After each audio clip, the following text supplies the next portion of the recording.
What's going on, guys? We're back, and this time we're going to be looking at the Sliver deck since it's got some new things going on with it. So let's look at the Sliver deck real fast. This is what we have before. There are the extra 5 cards that we unlocked from the last time we did this, because I believe when we did it last that there were only 35 cards unlocked. Now that there's 40. So we're going to look at these guys. So we're going to go through this whole thing, and I'm going to remove the 5 cards that I don't feel like are necessary. Make sure that there's nothing in here that I feel like needs to be added back into the deck. I'm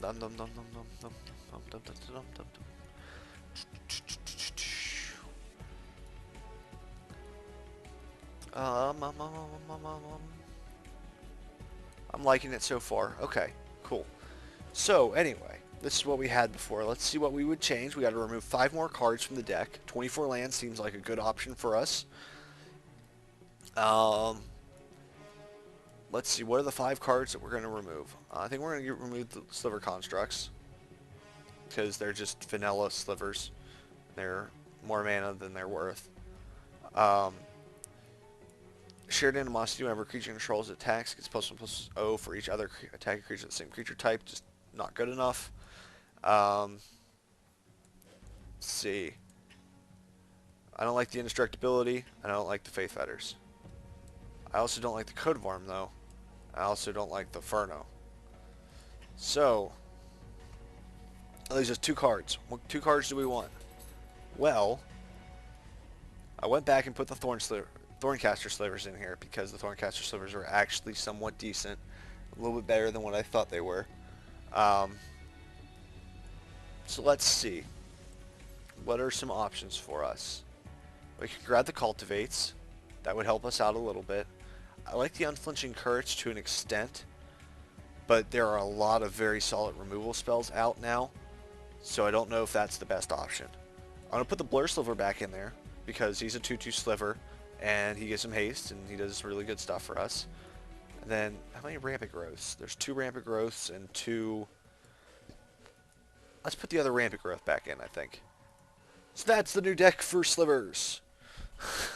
4 Terramorphic Expanses, 2 Striking Slivers, 3 Path to Exiles, 4 Predatory Slivers, 3 Rampant Growths, 2 Mirror Entities, 2 Steel Form Slivers, 4 Blur Slivers, 2 Fiery Justice, 3 Hive Stirring, 2 Cultivates, 2 Bone Size Slivers, 2 Thorncaster Slivers, 2 Battle Slivers, and 2 Megantic Slivers. So, I don't think I talked about it in the last video. If you guys are curious about my thoughts on the deck, please check out the last video. They're probably in the same playlist. That's probably your best bet. I'm going to try and remember to make a link, but I don't know if I'll remember to make a link. You guys can yell at me and say, hey, Spark, make a link in the description. As soon as I put this video out, you can yell at me. But let's talk about the Thorncaster Sliver for a second, because I actually didn't talk about it. When I originally looked at it, I considered it to be a Hell Rider. It costs more mana than Hell Rider, and it does... I thought it did the same thing as Hell Rider. Whenever a creature you control attacks, it deals 1 damage to target player. That's not the case, though. It says target creature or player. So when you've got 5 slivers out and you're like, I'm going to attack, I'm going to kill 5/5. Just before he even gets a chance to block. It's awesome. So it's definitely worthy of a 2 slot. There is a 3rd one. I don't think it's worthy of the 3rd slot, but I do think it's worthy of that one. So you can see with our deck, very aggro intensive. We want to come off fast. We want to win the game as fast as possible.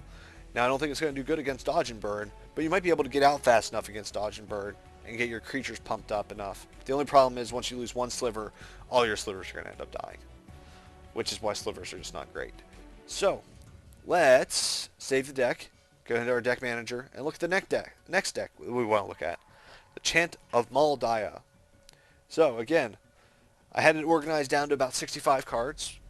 Or we had about 35 unlocked, I think. Maybe there's actually even 36. I don't know. So let's get rid of some cards. So currently we have the 2 explorations, the Green Sun Zenith, Vastwood Hydra, Rite of Flourishing, Elvish Pipers, Into the Wild, Plow Under, Summoning, nothing in here that I really need in the deck. And this is not organized by cost, but yeah, you get the point. So anyway, the Ayavugan's good, the Scoop Mom's solid, Kalani Heart Expedition is good, Explorers are solid, Farhaven Elves are good. Search your library for a creature with converted mana cost 6 or greater. Is there another Fierce Empath in here? I don't believe there is. Oh, there is. I'm gonna bring you back out here because he lets you get the big creatures late. So that was definitely a mistake on my part because you're really okay with getting creatures with converted mana cost 6 or more. I think I may have read him as like another Farhaven Elf, which I'm going to cut down one of now that we've got that extra 3 drop in there. Vengevine is scary. He's a Vengevine, and whenever you cast 2 creature spells in the same turn, he comes back from the graveyard with haste. So he's terrifying. Oracles are cool. They're probably going to die very quickly, but they give you the option, even when the turn they come out, to play an extra land from your hand or from the top of your library. So they do some good things for you. Harmonize, draw 3 cards for 4 mana. It's not bad. The Woodborn Behemoth I liked previously because you don't have a problem getting up to 8 lands, and then he's an 8/8 with Trample. But I don't know if he's good enough. We'll see in a second. I might leave the 2 in here. I might not. I'm going to take him out for now. Dramatic Entrance. Put a green creature card from your hand onto the battlefield. Well, at an instant speed. I used Dramatic Entrance a long time ago in a Progenitus deck that I had, and I would just, because it was the only way to beat blue-white control, or to beat 5-color control. 5-color control in the format, and fairies, because they were both a thing for some reason. They would tap out to do something during their turn, and then you could instant speed respawn Dramatic Entrance, Progenitus, and attack them for 10. It was awesome. It wasn't very good, and I was sick that entire trip, so it was miserable. But it was still fun. I actually got it working one game, and I just crushed the 5-color control. But we really don't have that many green creatures, so I'm going to take it out. Vigor's interesting. I'm not a fan of Vigor, though. Vigor. It's just, we don't have that many other creatures, and all of our creatures are huge anyway. Gaia's Revenge. Can't be countered. Haste. Can't be a target of non-green spells or abilities from non-green sources. So it's got its own protection. It's got haste. It doesn't have trample, though. So I don't think I like it. Avenger of Zendikar does some stupid things. The Pleca Worms do some stupid things. Tooth and Nail does some stupid things. All His Dust does stupid things. Draws you conscriptions. Does stupid things. Artisan of Kozilek does stupid things. The Panzer of Ulamog does stupid things, and so does It That Betrays. So I think that's our deck, actually. Like, looking at it right now, we have everything that we want in it and everything that we don't want out, I think. I like it. I don't know what all the cards that we unlocked were, but I like the way that it looks right now. So let's go through the deck. 24 Forest, 1 Ayavugan, 1 Scoop Mob, 3 Kalani Heart Expeditions, 4 Explorers, 3 Farhaven Elves, 2 Fierce Empaths, 1 Vengevine, 3 Oracles, 1 Daya, 1 Harmonize, 3 Primeval Titans, 1 Avenger of Zendikar, 2 Pleca Worms, 1 Tooth and Nail, 3 All His Dust, 2 Eldrazi Conscriptions, 2 Artisans of Kozilek, 1 Pathanzer of Ulamog, and 2 It That Betrays. Now, the All His Dusts might be a little too many of them, but you don't have a problem getting up to 7, and you can just cast them freely when you have any of your bigger cards on the field. So I like it. Seems like a good deck to me.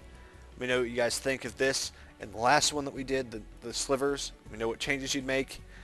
And I'm going to try and get through and do the rest of the decks. It'll probably be something similar to this. I'm not going to do an entire deck analysis again on them. If you wanted to see the previous deck analysis, like I said, it's in the playlist, or you can check out, you can remind me to set up links in the description or links in the annotations. Other than that, guys, thanks for watching. If you like the video, make sure you leave a like, subscribe, leave a comment, something for me. And I'll see you guys later. Bye.